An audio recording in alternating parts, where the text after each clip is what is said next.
have been made. Budget theme. Turning attention to the full year and beyond in this budget, we particularly focus on employment, skilling, MSMEs, and the middle class. I'm happy to announce the Prime Minister's package of 5 schemes and initiatives to facilitate employment, skilling, and other opportunities for 4.1 crore youth over a 5-year period, with a central outlay of 2 lakh crore rupees. I will speak about them shortly, while more details may be seen in the annexure. This year, I've made a provision of 1.48 lakh rupees, 1.48 lakh crore rupees for education, employment, and skilling. Budget priorities. The people have given a unique opportunity to our government to take the country on the path of strong development and an all-round prosperity. In the interim budget, we promise to present a detailed roadmap for our pursuit of Vikasit Bharat. In line with the strategy set out in the interim budget, this budget envisages sustained efforts on the following 9 priorities for generating ample opportunities for all. Number 1, productivity and resilience in agriculture. Number 2, employment and skilling. Number 3, inclusive human resource development and social justice. 4, manufacturing and services. 5, urban development. 6, energy security. 7, infrastructure. 8, innovation, research and development. And 9, next generation reforms. Subsequent budgets will build on these and add more priorities and actions.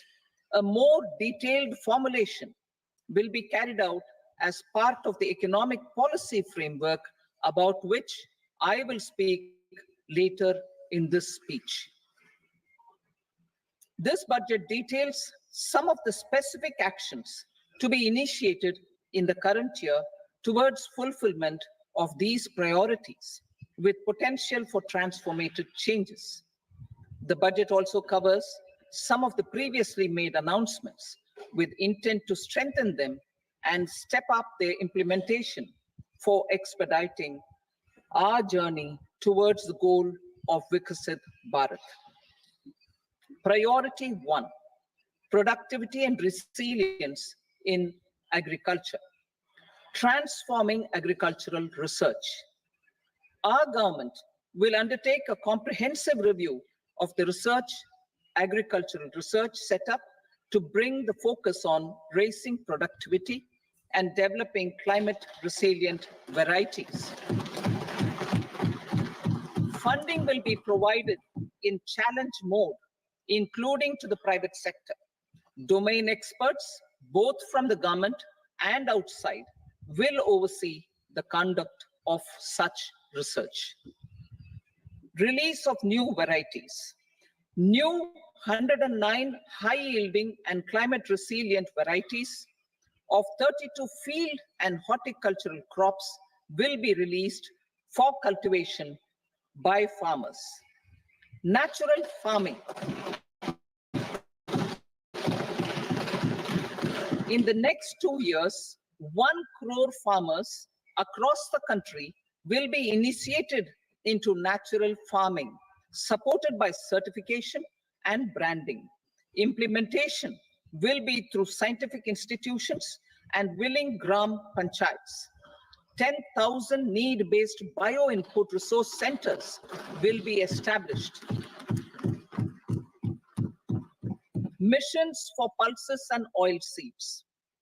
For achieving self-sufficiency in pulses and oil seeds, we will strengthen their production, storage, and marketing. As announced in the interim budget, a strategy is being put in place to achieve Atmanirbharta for oil seeds such as mustard, groundnut, sesame, soybean, and sunflower. Vegetable production and supply chains. Large-scale clusters for vegetable production will be developed closer to major consumption centers. We will promote farmer-producer organizations, cooperatives, and startups for vegetable supply chains, including for collection and storage and marketing. Digital public infrastructure for agriculture. Buoyed by the success of the pilot project, our government, in partnership with the states, will facilitate the implementation of the digital public infrastructure in agriculture for coverage of farmers and their lands in 3 years. During this year, digital crop survey for Kharif using the DPI will be taken up in 400 districts. The details of 6 crore farmers and their lands will be brought into the farmer and land registries. Further, the issuance of Jan Samarth-based Kisan credit cards will be enabled in 5 states. Shrimp production and export. Financial support for setting up a network of nucleus breeding centers for shrimp brood stocks will be provided. Financing for shrimp farming, processing, and export will be facilitated through NABARD. National cooperation policy. Our government will bring out a national cooperation policy for systematic, orderly, and all-round development of the cooperative sector, fast-tracking growth of rural economy and generation of employment opportunities on a large scale will be the policy goal. This year, I have made a provision of 1.52 lakh crore rupees for agriculture and allied sectors.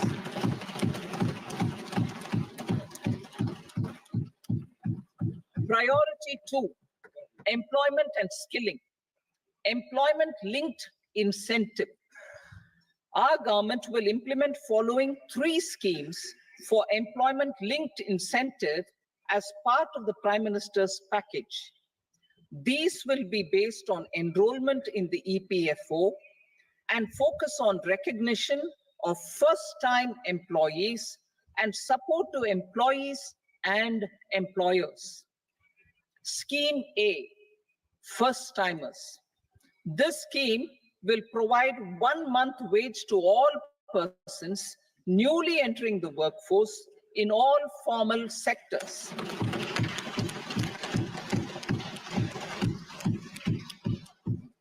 Direct benefit transfer of 1 month's salary in 3 installments to first-time employees as registered in the EPFO will be up to 15,000 rupees.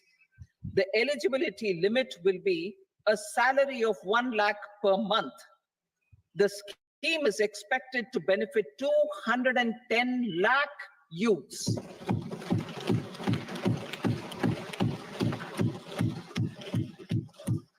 Scheme B, job creation in manufacturing. This scheme will incentivize additional employment in the manufacturing sector linked to the employment of first-time employees.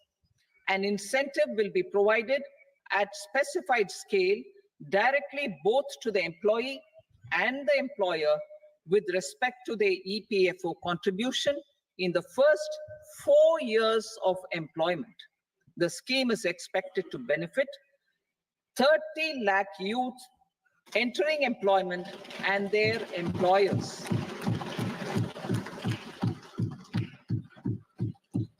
Scheme C, support to employers. This employer-focused scheme will cover additional employment in all sectors. All additional employment within a salary of 1 lakh rupee per month will be counted. The government will reimburse to employers up to 3,000 rupees per month for 2 years towards the EPFO contribution for each additional employee. The scheme is expected to incentivize additional employment of 50 lakh persons.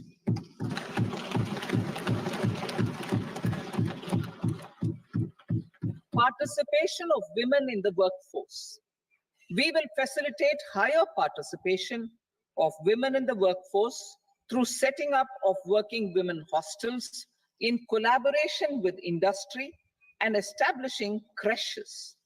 In addition, the partnership will seek to organize women-specific skilling programs and promotion of market access for women SHG enterprises. Skilling program. I'm happy to announce a new centrally sponsored scheme as the fourth scheme under the Prime Minister's package for skilling in collaboration with state governments and industry. 20 lakh youth will be skilled over a 5-year period.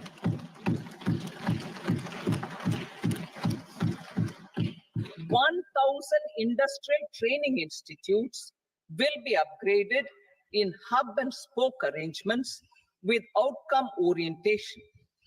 Course content and design will be aligned to the skill needs of industry, and new courses will be introduced for emerging needs. Skilling loans. The model skill loan scheme will be revised to facilitate loans up to 7.5 lakh rupees with a guarantee from a government-promoted fund. This measure is expected to help 25,000 students every year.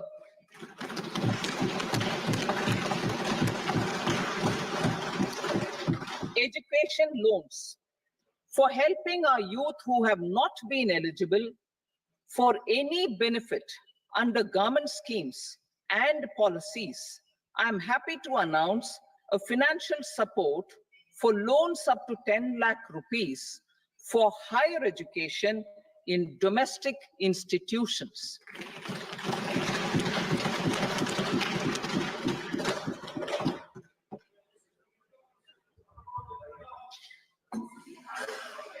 E-vouchers for this purpose.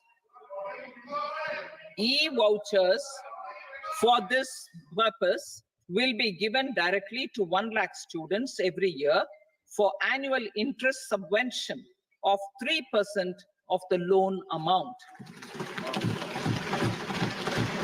Priority 3, inclusive human resource development and social justice. Saturation approach.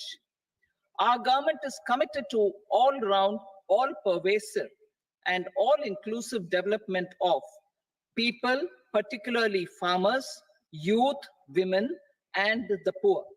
For achieving social justice comprehensively, the saturation approach of covering all eligible people through various programs, including those for education and health, will be adopted to empower them by improving their capabilities.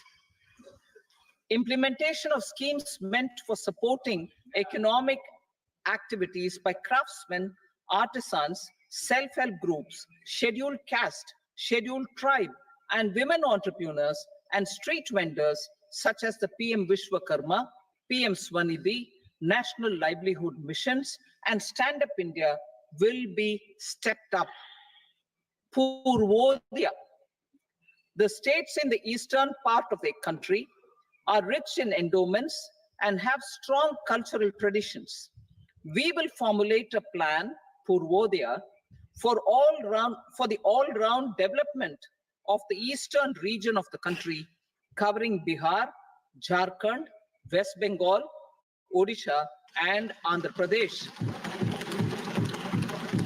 This will cover human resource development, infrastructure, and generation of economic opportunities to make the region an engine to attain Vikasit Bharat.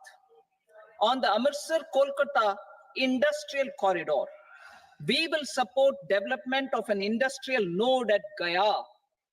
This corridor will catalyze industrial development of the eastern region. The industrial node at Gaya will also be a good model for developing our ancient centers of cultural importance into future centers of modern economy. This model shall showcase Vikas B, Virasat B in a growth trajectory. We will also support development of road connectivity projects, namely 1. Patna Purnia Expressway, 2. Buxar Bhagalpur Express, Bodh Gaya, Rajgir, Vaishali and Darbhanga spurs, and 4.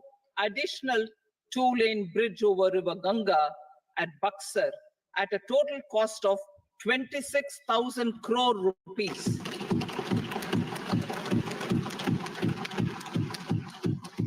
Power projects, including setting up of a new 2,400 megawatt power plant at Pir Painti, will be taken up at a cost of 21,400 crore rupees.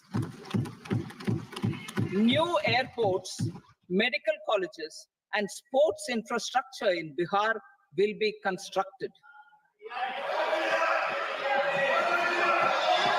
An additional allocation to support capital investments will be provided. The requests of Bihar government for external assistance from multilateral development banks will be expedited.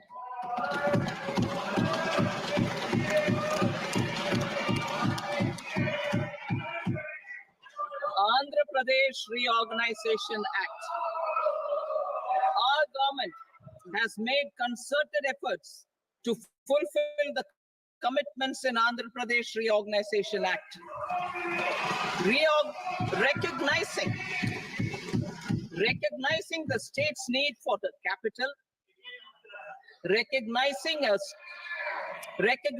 the state's need for a capital, we will facilitate special financial support through multilateral development agencies. In the current financial year, 15,000 crore rupees will be arranged with additional amounts in future years.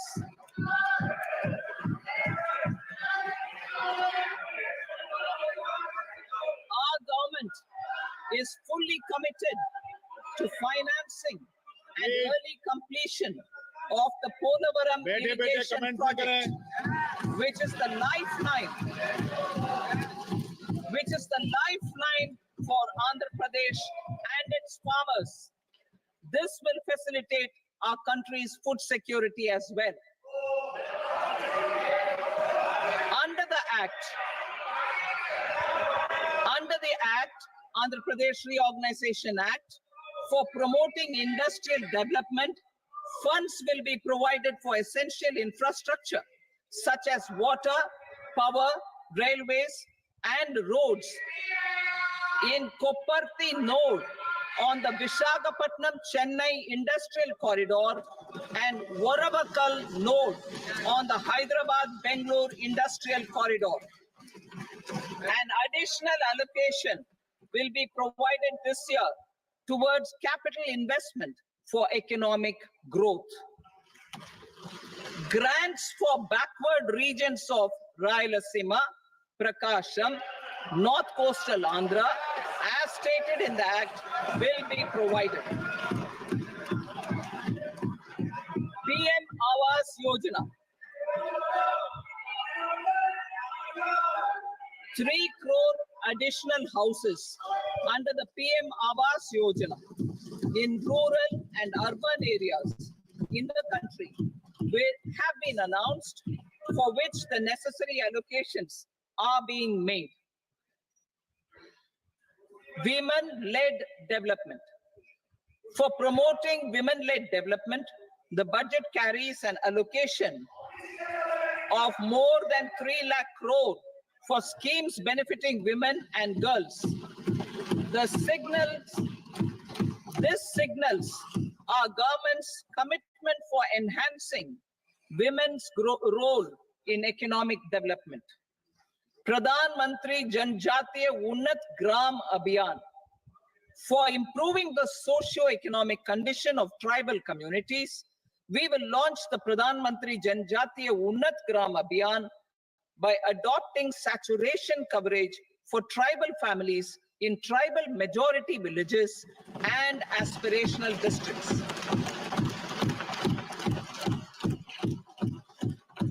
This will cover 63,000 villages, benefiting 5 crore tribal people. Bank branches in northeastern region. More than 100 branches of India Post Payment Bank will be set up in the northeast region to expand the banking services. This year, I have made a provision of 2.66 lakh crore rupees for rural development, including rural infrastructure. Priority 4, manufacturing and services, support for promotion of MSMEs.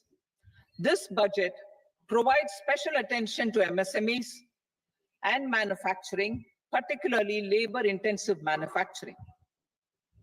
We have formulated a package covering financing, regulatory changes, and technology support for MSMEs to help them grow and also compete globally, as mentioned in the interim budget. I'm happy to announce the following specific measures. Credit guarantee scheme for MSMEs in the manufacturing sector. For facilitating term loans to MSMEs for purchase of machinery and equipment without collateral or third-party guarantee, a credit guarantee scheme will be introduced. The scheme will operate on pooling of credit risks of such MSMEs. A separately constituted self-financing guarantee fund will provide to each applicant guarantee cover up to 100 crore rupees, while the loan amount may be larger.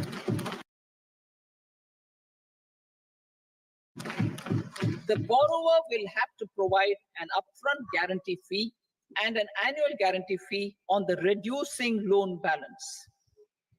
New assessment model for MSME credit.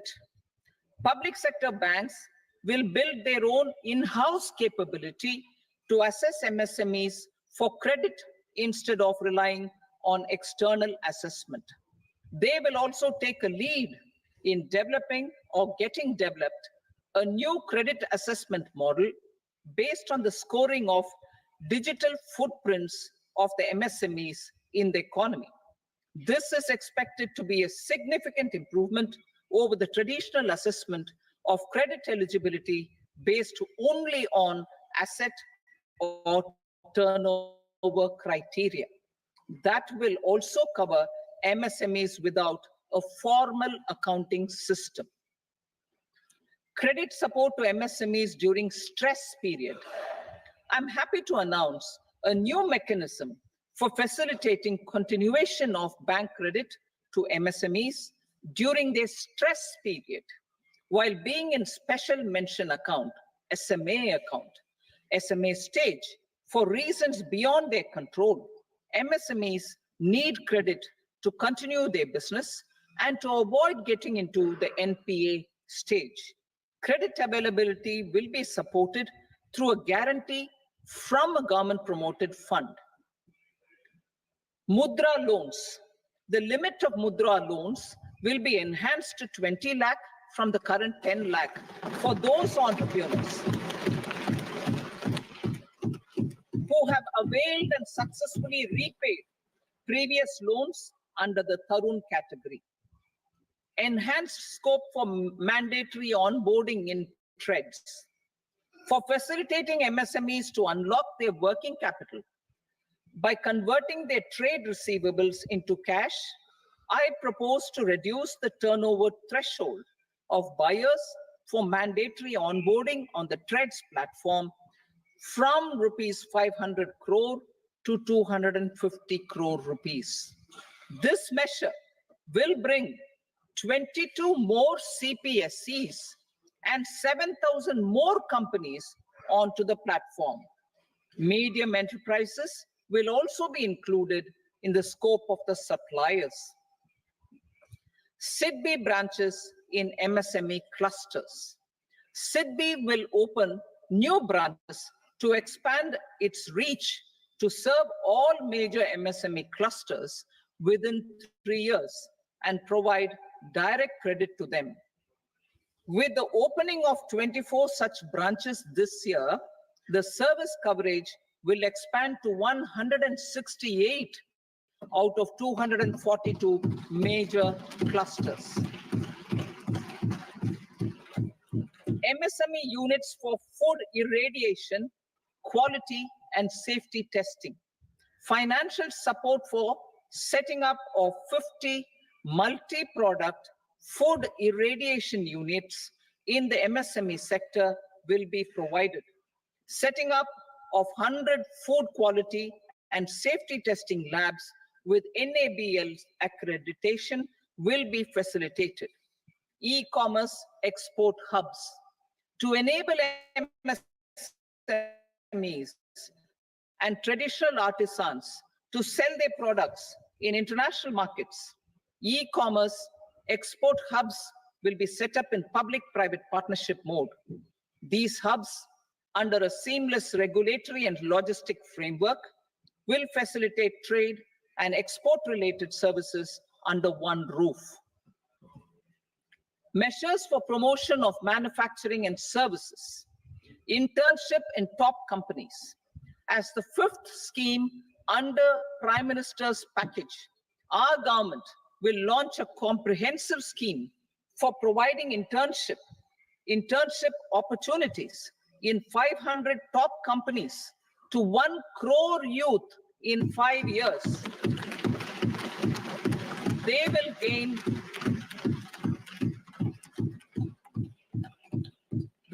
gain exposure for 12 months to real-life business environment, varied professions, and employment opportunities. An internship allowance of 5,000 per month, 5,000 rupees per month, along with a one-time assistance of 6,000 rupees will be provided. Companies will be expected to bear the training cost and 10% of their internship cost from their CSR funds. Industrial parks.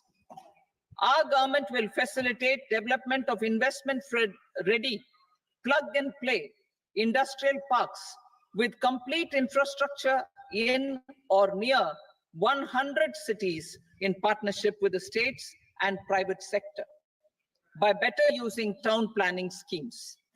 12 industrial parks under the National Industrial Corridor Development Program also will be sanctioned.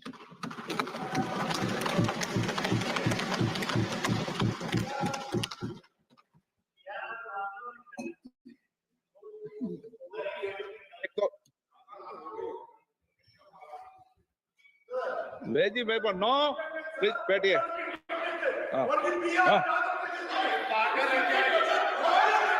rental housing with dormitory type accommodation for industrial workers will be rental housing, I repeat, rental housing with dormitory type accommodation for industrial workers will be facilitated in PPP mode with VGF support and commitment from anchor industries.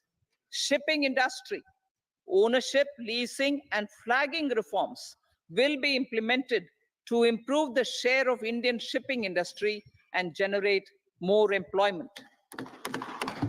Critical mineral mission. We will set up a critical mineral mission for domestic production, recycling of critical minerals, and overseas acquisition of critical mineral assets.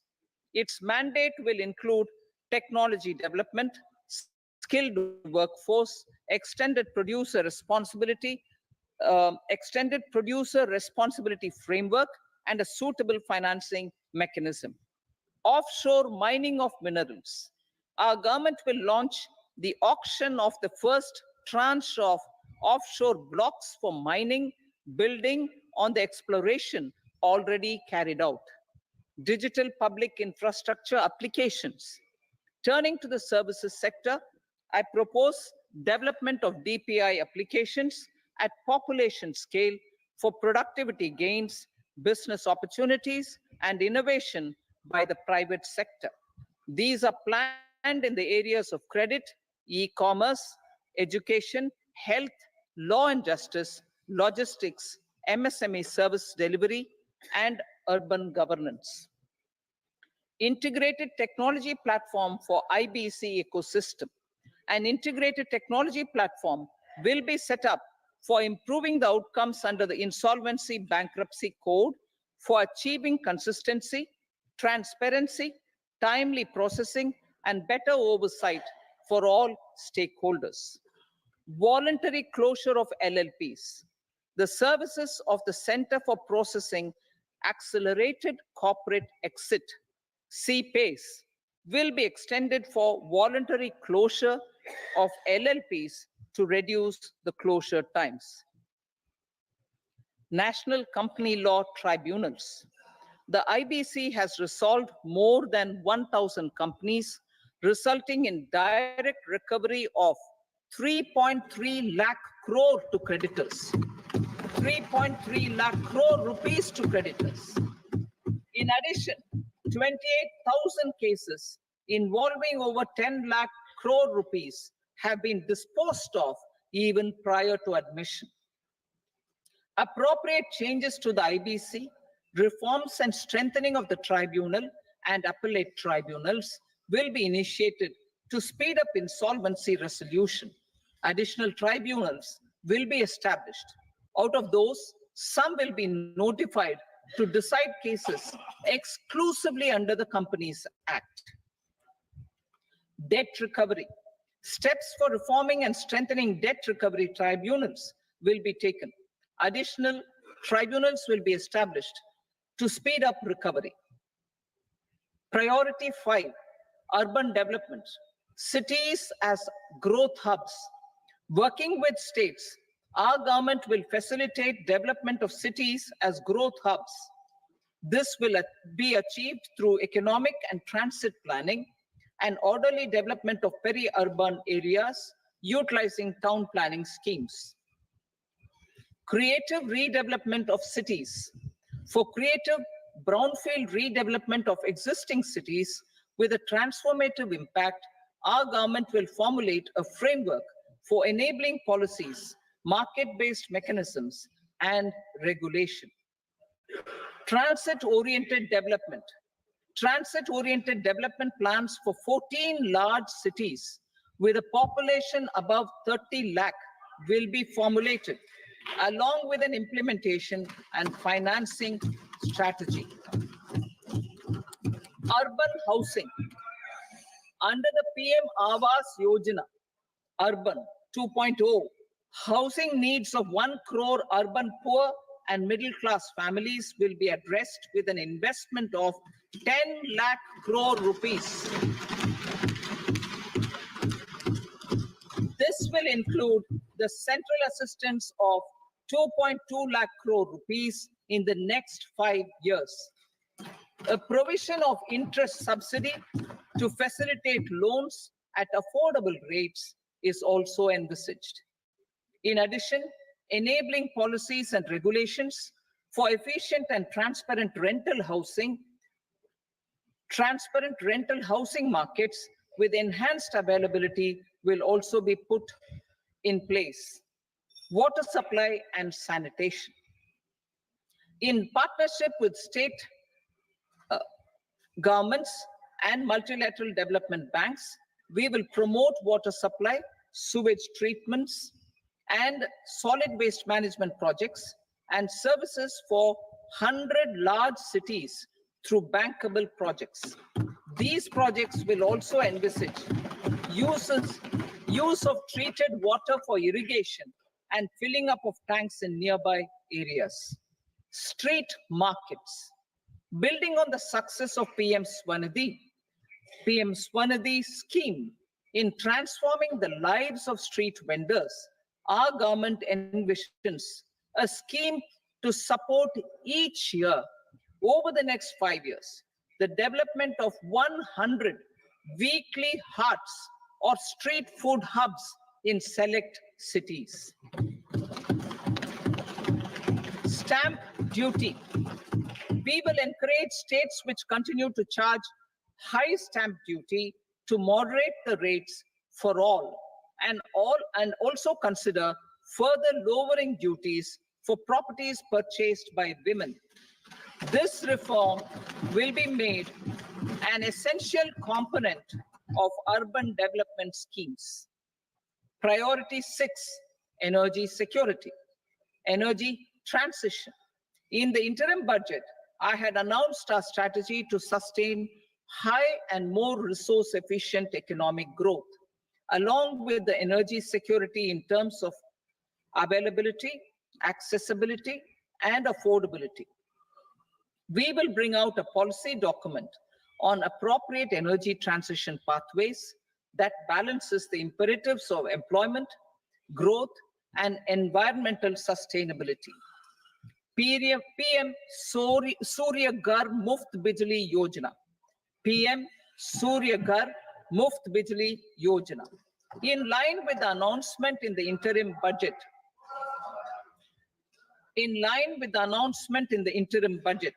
PM Surya Ghar Muft Bijli Yojana has been launched to install rooftop solar plants to enable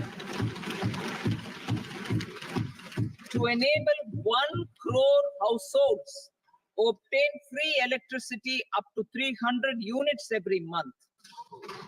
The scheme has generated remarkable response with more than 1.28 crore registrations and 14 lakh applications, and we will further encourage it.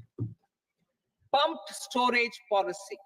A policy for promoting pumped storage projects will be brought out for electricity storage and facilitating smooth integration of the growing share of renewable energy with its variable and intermittent nature in the overall energy mix.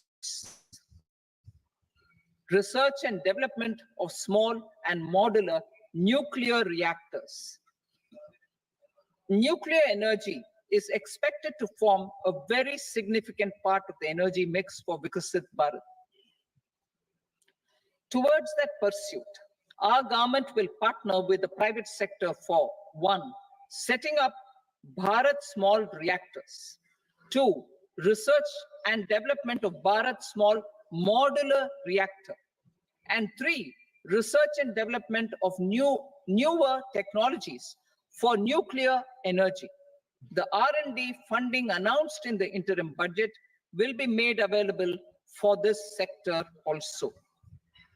Advanced ultra supercritical thermal power plants. The development of indigenous technology for advanced ultra supercritical thermal power plants with much higher efficiency has been completed. A joint venture between NTPC and BHEL will set up a full-scale 800 megawatt commercial plant using AUSC technology. The government will provide the required fiscal support. Moving forward, development of indigenous capacity for the production of high-grade steel and other advanced metallurgy materials for these plants will result in strong spin-off benefits for the economy. Roadmap for hard-to-abate industries. A roadmap for moving the hard-to-abate industries from energy efficiency targets to emission targets will be formulated. Appropriate regulations for transition of these industries from the current perform, achieve, and trade mode to Indian carbon market mode will be put in place. Support to traditional micro and small industries. An investment-grade energy audit of traditional micro and small industries in 60 clusters, including brass and ceramic, will be facilitated.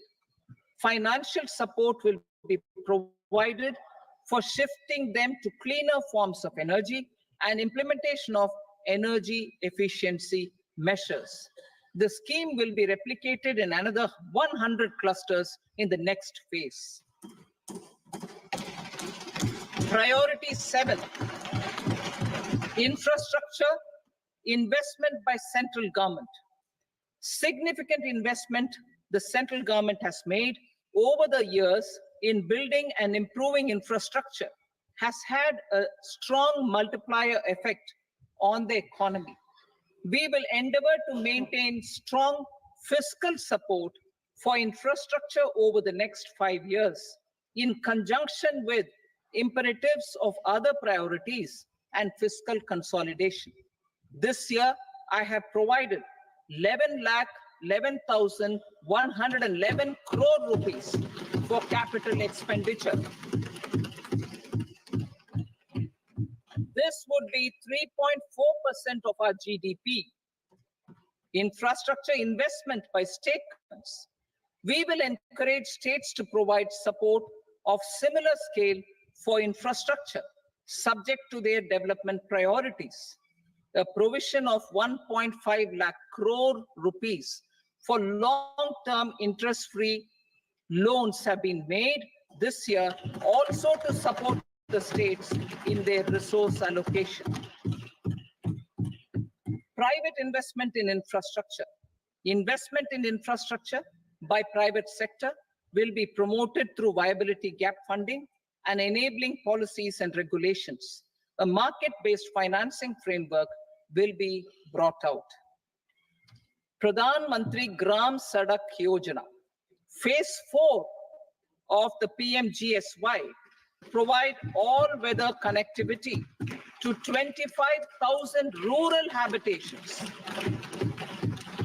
which have become eligible in view of their population increase. Irrigation and flood mitigation. Bihar has frequently suffered from floods, many of them originating outside the country. Plans to build flood control structures in Nepal are yet to progress. Our government, through the Accelerated Irrigation Benefit Program and other sources, will provide financial support for projects with estimated cost of 11,500 crore rupees, such as the Kosi-Michi intra-state link and 20 other ongoing and new schemes, including barrages, river pollution abatement, and irrigation projects. In addition, survey and investigation of Kosi-related flood mitigation and irrigation projects will be undertaken. Assam grapples with floods every year by the Brahmaputra River and its tributaries originating outside India. We will provide assistance to Assam for flood management and related projects.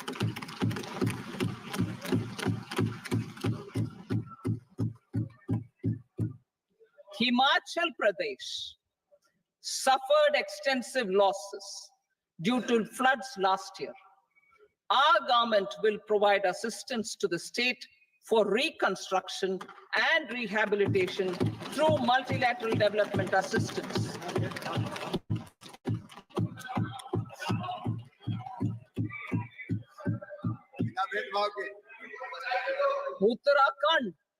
Uttarakhand too suffered losses due to cloudbursts and massive landslides.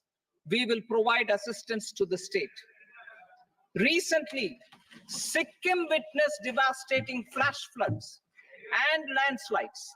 that wreaked havoc across the state. Our government will provide assistance to the state. Tourism. Tourism has always been a part of our civilization.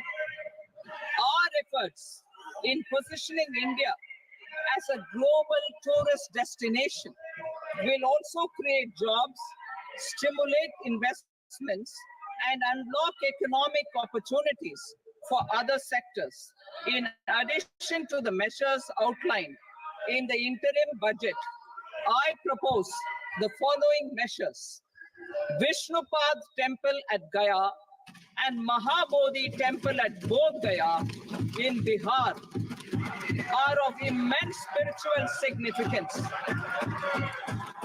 Comprehensive development of Vishnupad Temple corridor and Mahabodhi Temple corridor will be supported, modeled on the successful Kashi Vishwanath Temple corridor to transform them into world-class pilgrim and tourist destinations. Rajgir holds immense religious significance for Hindus, Buddhists, and Jains. The 20th Tirthankara Muniswarata temple in the Jain temple complex is ancient. The Saptarishi, or the 7 hot springs, form a warm water Brahmkund that is sacred. A comprehensive development initiative for Rajgir will be undertaken. Our government will support the development of Nalanda as a tourist center, besides reviving Nalanda University to its glorious stature. Odisha's scenic beauty, temples, monuments, craftsmanship, wildlife sanctuaries, natural landscapes, and pristine beaches make it an ultimate tourism destination. Our government will provide assistance for their development to Odisha as well. Priority 8, innovation, research, and development. We will operationalize the Anusandhan National Research Fund for basic research and prototype development.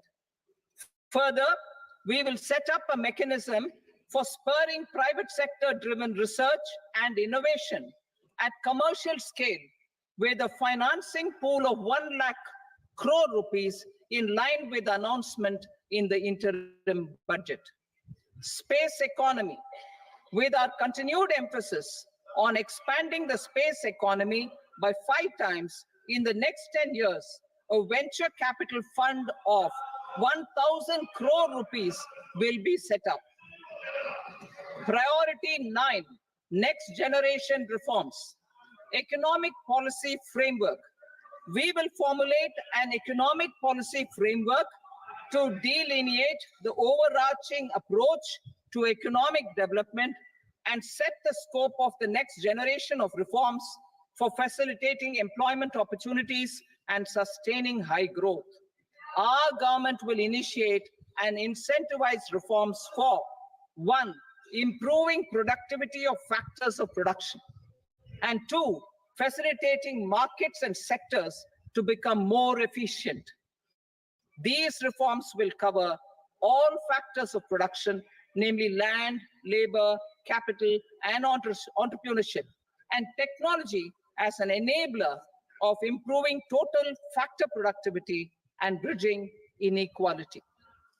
Effective implementation of several of these reforms requires collaboration between the center and the states, and building consensus as development of the country lies in development of the states. For promoting competitive federalism and incentivizing states for faster implementation of reforms, I propose to earmark a significant part of the 50-year interest-free loan. Working with the states, we will initiate the following reforms.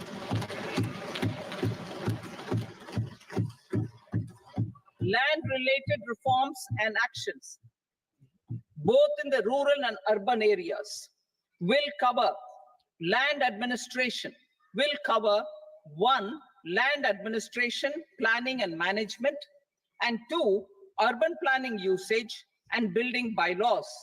These will be incentivized for completion within the next 3 years through appropriate fiscal support. Rural land-related actions. Rural land-related actions will include 1, assignment of unique land parcel identification number, UL PIN, or Bhu Aadhaar for all lands. 2, digitization of cadastral maps. 3, survey of subdivisions, survey of map subdivisions as per current ownership. 4, establishment of land registry. And 5, linking to the farmers registry. These actions will also facilitate credit flow and other agricultural services. Urban land-related actions. Land records in urban areas will be digitized with GIS mapping. An IT-based system for property record administration, updating, and tax administration will be established. These will also facilitate improving the financial position of urban local bodies. Labor-related reforms. Services to labor. Our government will facilitate the provision of a wide array of services to labor, including those for employment and skilling. A comprehensive integration of e-Shram portal with other portals will facilitate such one-stop solution.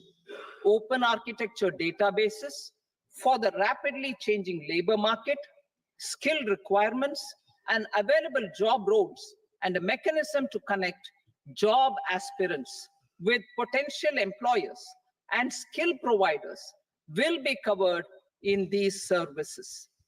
Shram Suvidha and Samadhan portal. Shram Suvidha and Samadhan portal will be revamped to enhance ease of compliance for industry and trade. Capital and entrepreneurship related reforms, financial sector vision and strategy. For meeting financing needs of the economy, our government will bring out a financial sector vision and strategy document to prepare the sector in terms of size, capacity, and skills. This will set the agenda for the next 5 years and guide the work of the government, regulators, financial institutions, and market participants. Taxonomy for climate finance. We will develop taxonomy for climate finance for enhancing the availability of capital for climate adaptation and mitigation. This will support achievement of the country's climate commitments and green transition. Variable capital company structure. We will seek the required legislative approval for providing an efficient and flexible mode for financing leasing of aircrafts and ships and pooled funds of private equity through a variable company structure. Foreign direct investments and overseas investment.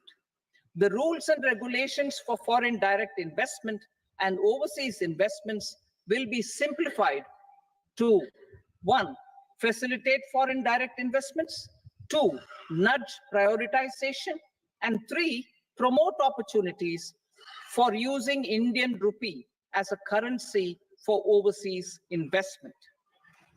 NPS Vatsalya. NPS Vatsalya, a plan for contribution by parents and guardians for minors, will be started. On attaining the age of majority, the plan can be converted seamlessly into a normal NPS account. Use of technology. We have successfully used technology for improving productivity and bridging inequality in our economy during the past 10 years. Public investment in digital infrastructure and innovations by the private sector have helped in improving access of all citizens particularly the common people, to market resources, education, health and services. We will step up adoption of technology towards digitalization of the economy. Ease of doing business. For enhancing ease of doing business, we are already working on the Jan Vishwas Bill 2.0. Further, states will be incentivized for implementation of the business reforms, action plans, and digitalization. Data and statistics. For improving data governance, collection, processing and management of data and statistics, different sectoral databases, including those established under the Digital India Mission, will be utilized with active use of technology tools. New pension scheme. The committee to review the NPS has made considerable progress in its work. I'm happy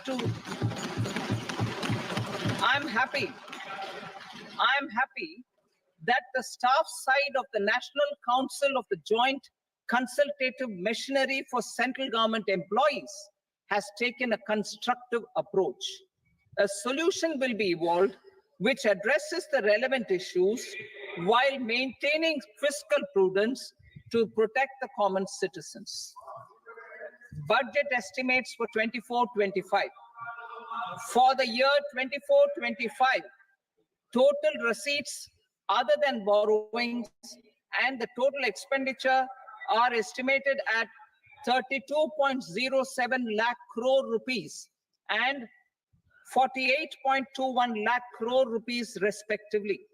The net tax receipts are estimated at 25.83 lakh crore rupees.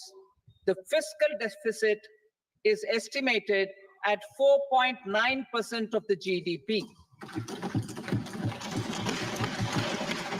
The gross and the net market borrowings through dated securities during 24-25 are estimated at 14.01 lakh crore rupees and 11.63 lakh crore rupees respectively. Both will be less than that in 23-24. The fiscal consolidation path announced by me in 2021 has served our economy very well, and we aim to reach the deficit below 4.5% next year. The government is committed to staying the course. From 2026-27 onwards, our endeavor will be to keep the fiscal deficit each year such that the central government's debt will be on a declining path as percentage of GDP. I will now move to part B.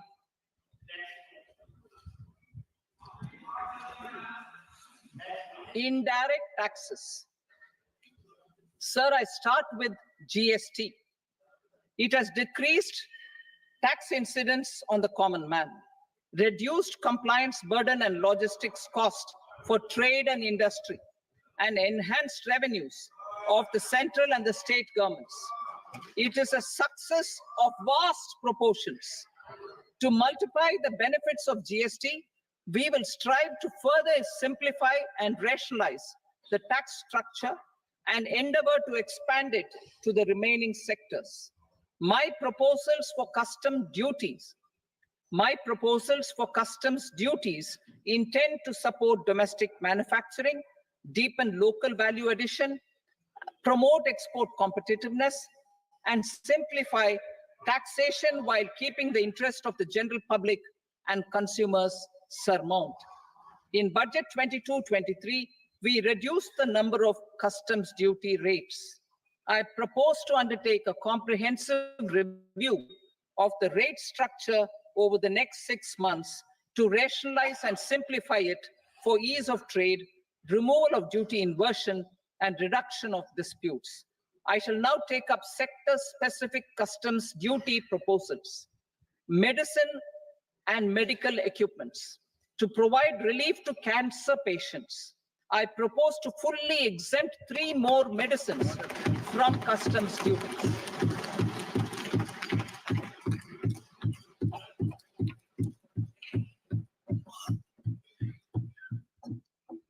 I also propose changes in the BCD on X-ray tubes and flat panel detectors for use in medical X-ray machines under the phased manufacturing program so as to synchronize them with the domestic capacity addition.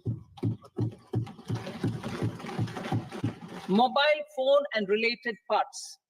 With a threefold increase in domestic production and almost 100-fold jump in exports of mobile phones over the last 6 years, the Indian mobile industry has matured.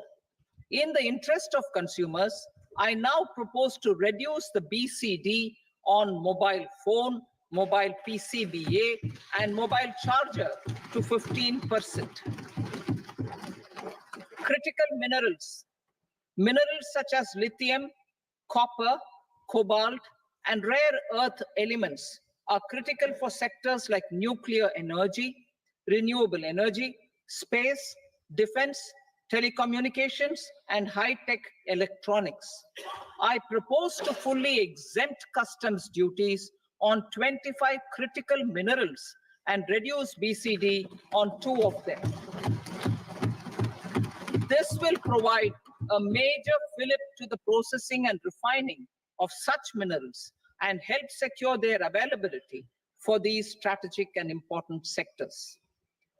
Solar energy. Energy transition is critical in the fight against climate change. To support energy transition, I propose to expand the list of exempted capital goods for use in the manufacture of solar cells and panels in the country. Further, in view of sufficient domestic manufacturing capacity of solar gas, glass, and tinned copper interconnect, I propose not to extend the exemption of custom duties provided to them. Marine products. India's seafood exports in the last financial year touched an all-time high of more than 60,000 crores of rupees. Frozen shrimp accounted for about 2/3 of these exports. To enhance their competitiveness, I propose to reduce BCD on certain broodstock, polychaete worms, shrimp, and fish feed to 5%. I also propose to exempt customs duty on various inputs for manufacture of shrimp and fish feed. Leather and textile. Similarly, to enhance the competitiveness of exports in the leather and textile sectors, I propose to reduce BCD on real down-filling material from duck or goose. I am also making additions to the list of exempted goods for manufacture of leather and textile garments, footwear, and other leather articles for export. To rectify inversion in duty, I propose to reduce BCD subject to conditions on methylene diphenyl diisocyanate, MDI, for manufacture of spandex yarn from 7.5 to 5%. Furthermore, the export duty structure on raw hides, skin, and leather is proposed to be simplified and rationalized. Precious metals. To enhance domestic value addition in gold and precious metal jewelry in the country, I propose to reduce customs duties on gold and silver to 6% and that of platinum to 6.4%. Other metals. Steel and copper are important raw materials. To reduce their cost of production, I propose to remove the BCD on ferronickel and blister copper. I am also continuing with nil BCD on ferrous scrap and nickel cathode and concessional BCD of 2.5% on copper scrap. Electronics. To increase value addition in the domestic electronics industry, I propose to remove the BCD subject to conditions on oxygen-free copper for manufacture of resistors. I also propose to exempt certain parts for manufacture of connectors. Chemicals and petrochemicals. To support existing and new capacities in the pipeline, I propose to increase the BCD on ammonium nitrate from 7.5% to 10%. Plastics, PVC flex banners are non-biodegradable and hazardous for environment and health. To curb their imports, I propose to raise the BCD on them from 10 to 25%. Telecommunication equipment. To incentivize domestic manufacturing, I propose to increase the BCD from 10 to 15% on PCBA of specified telecom equipment. Trade facilitation. To promote domestic aviation and boat and ship MRO, I propose to extend the period for export of goods imported for repairs from 6 months to 1 year. I'll read that again. To promote domestic aviation and boat and ship maintenance, repair and operations, I propose to extend the period for export of goods imported for repairs from 6 months to 1 year.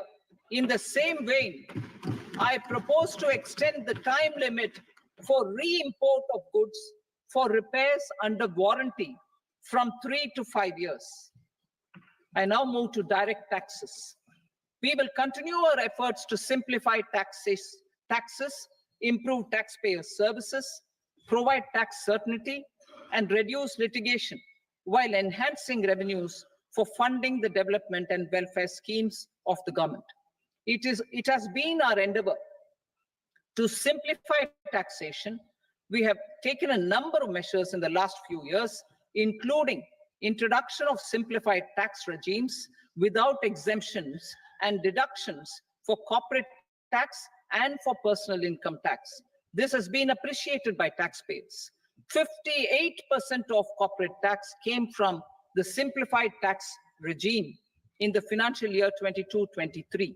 Similarly, as per data available till now, for the last fiscal, more than 2/3 have availed the new personal income tax regime. Comprehensive review of the Income Tax Act.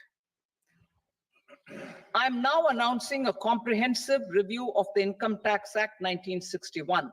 The purpose is to make the act concise, lucid, easy to read and understand. This will reduce disputes and litigation, thereby providing tax certainty to the taxpayers. I will also bring down the demand embroiled in litigation. It is proposed to be completed in 6 months. A beginning is being made in the finance bill by simplifying the tax regime for charities, TDS rate structures, provisions of reassessment and such provisions, and capital gains taxation. Simplification for charities and TDS. Two tax exemption regimes. The two tax exemption regimes for charities are proposed to be merged into one. The 5% TDS rate on many payments is being merged into the 2% TDS rate, and the 20% TDS rate on repurchase of units by mutual funds or UTI is being withdrawn. TDS rate on e-commerce operators is proposed to be reduced from 1 to 0.1%.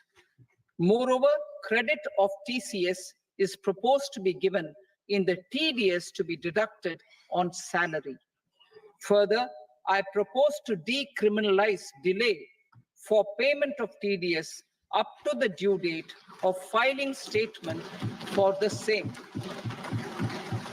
I also plan to provide a standard operating procedure for TDS defaults and simplify and rationalize the compounding guidelines for such defaults. Simplification of reassessment. I propose to thoroughly simplify the provisions for reopening and reassessment. An assessment hereinafter can be reopened beyond 3 years from the end of the assessment year only if the escaped income is 50 lakh rupees or more, up to a maximum period of 5 years from the end of the assessment year. Even in such cases, a time limit of 6 years before the year of the search, as against the existing time limit of 10 years, is being proposed. This will reduce tax uncertainty and disputes. Simplification and rationalization of capital gains. Capital gains taxation is also proposed to be hugely simplified. Short-term gains on certain financial assets shall henceforth attract a tax rate of 20%, while that on all other financial assets and all non-financial assets shall continue to attract the applicable tax rate. Long-term gains on all financial and non-financial assets, on the other hand, will attract a tax rate of 12.5%. For the benefit of the lower and the middle income classes, I propose to increase the limit of exemption of capital gains on certain financial assets to 1.25 lakh rupees per year. Listed financial assets held for more than a year will be classified as long-term, while unlisted financial assets and all non-financial assets will have to be held for at least 2 years to be classified as long-term. Unlisted bonds and debentures, debt mutual funds, and market-linked debentures, irrespective of holding period, however, will attract tax on capital gains at applicable rates. Taxpayer services. All the major taxpayer services under GST and most services under customs and income tax have been digitalized.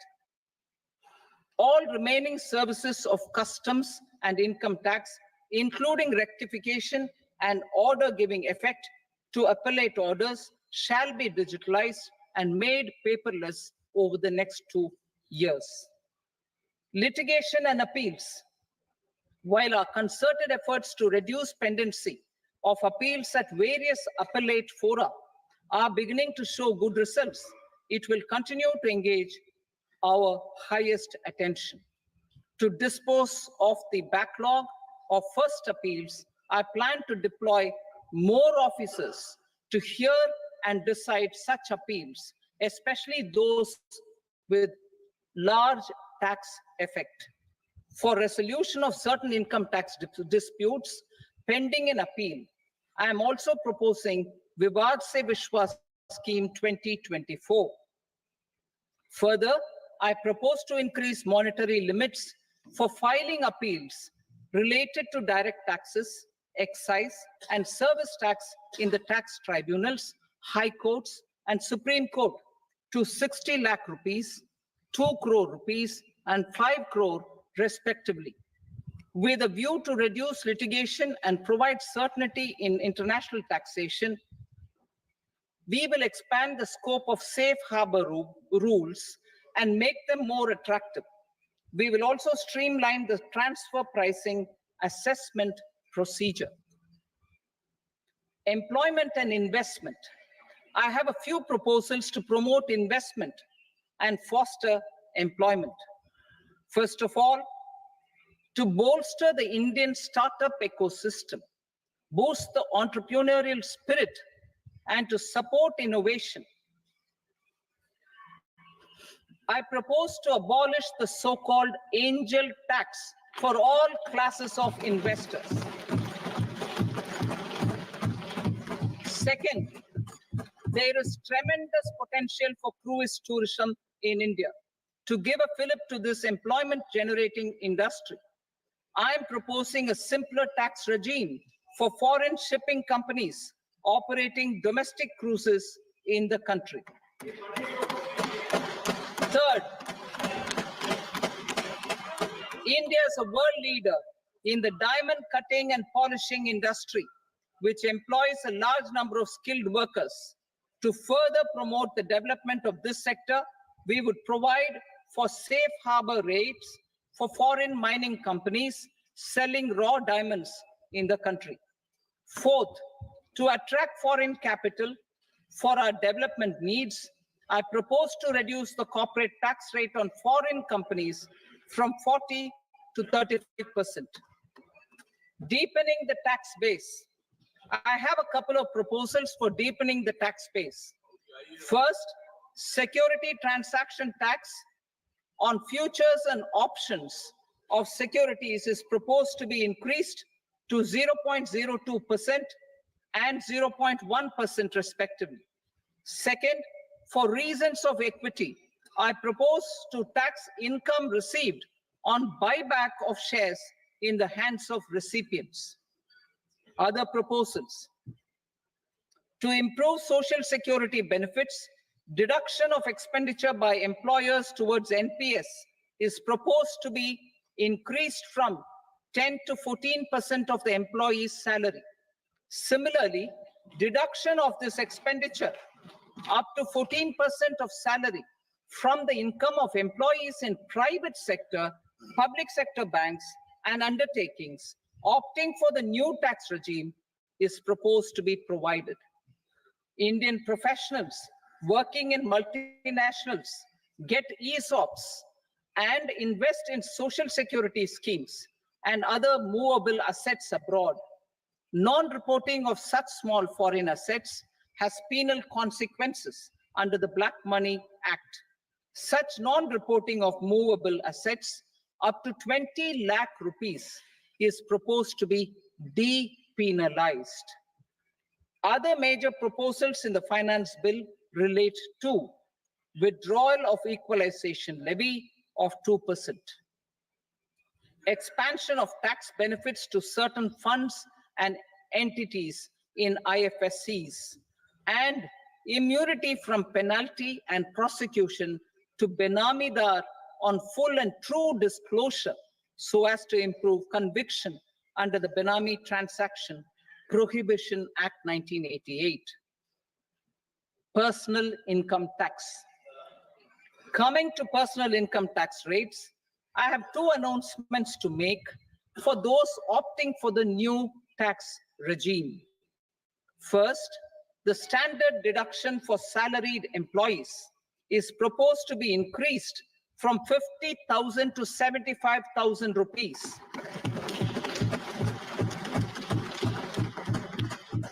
Similarly, deduction on family pension for pensioners is proposed to be enhanced from 15,000 to 25,000 rupees. This will provide relief to about 4 crore salaried individuals and pensioners.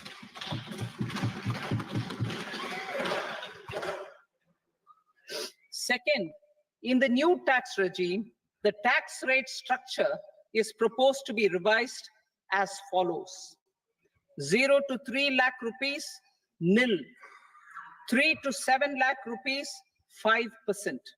7 to 10 lakh rupees, 10%. 10 to 12 lakh rupees, 15%. 12 to 15 lakh rupees, 20%. And above 15 lakh rupees, 30%.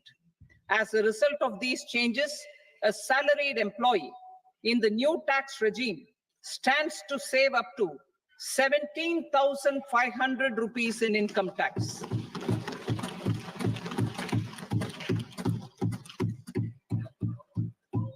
Apart from these, I am also making some other changes as given in the annexure. As a result of these proposals, revenue of about 37,000 crore, that is 29,000 crore in direct taxes and 8,000 crore in indirect taxes will be foregone, while revenue of about 30,000 crore rupees will be additionally mobilized. Thus, the total revenue foregone is about 7,000 crores annually. Mr. Speaker, sir, with this, I commend the budget to this august House. Jai Hind.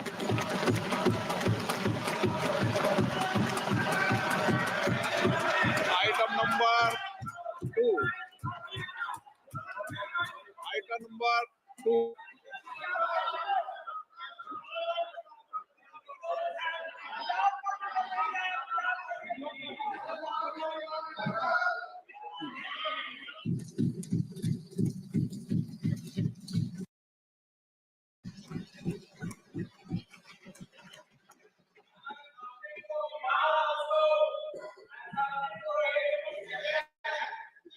Honorable Speaker, I present the budget for 24-25. Introduction. Item number 3. Sir, with your permission, I rise to move for leave to introduce the Finance number 2 Bill 2024. प्रश्न ये कि विधेयक को पूरा स्थापित करने की अनुमति प्रदान की जाए। जो सदस्य इसके पक्ष में हाँ कहें, जो सदस्य विरोध में ना कहें। मेरे विचार में निर्णय हाँ वालों के पक्षवा अनुमति प्रदान की जाती है। माननीय मंत्री जी, अब विधेयक पूरा स्थापित करें। Sir, I introduce the bill. Item number 4. The Union Territory of Jammu and Kashmir budget. Sir, I rise to present a statement, Hindi and English versions, of the estimated receipts and expenditure of the Union Territory of Jammu and Kashmir for the year 24-25. सभा की कार्रवाई कल बुधवार दिनांक 24 जुलाई 2024 को प्राप्त 11 बजे तक के लिए स्थगित की जाती है।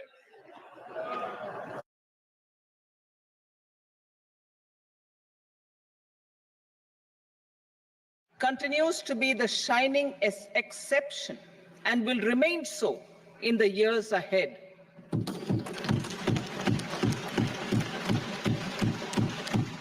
India's inflation continues to be low, stable, and moving towards the 4% target. Core inflation, that is non-food and non-fuel, currently is 3.1%. Steps are being taken to ensure supplies of perishable goods reach markets adequately. Interim budget.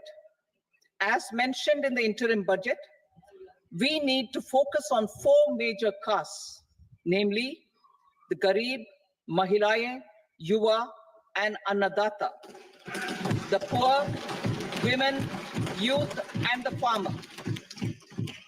For Annadata, we announced higher minimum support prices a month ago for all major crops, delivering on the promise of at least a 50% margin over costs.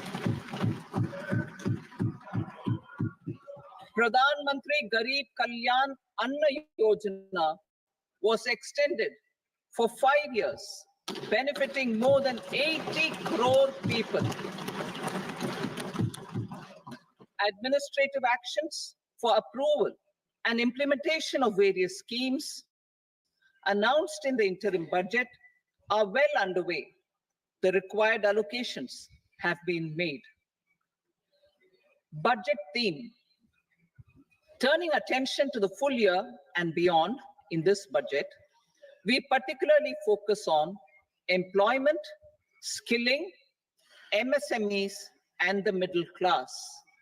I'm happy to announce the Prime Minister's package of 5 schemes and initiatives to facilitate employment, skilling, and other opportunities for 4.1 crore youth over a 5-year period,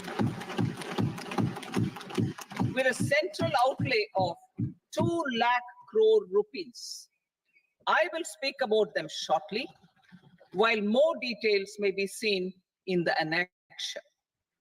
This year, I've made a provision of 1.48 lakh rupees, 1.48 lakh crore rupees for education, employment, and skilling.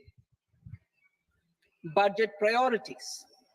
The people have given a unique opportunity to our government to take the country on the path of strong development and an all-round prosperity. In the interim budget, we promise to present a detailed roadmap for our pursuit of Vikasit Bharat, in line with the strategy set out in the interim budget. This budget envisages sustained efforts on the following 9 priorities for generating ample opportunities for all. Number 1, productivity and resilience in agriculture.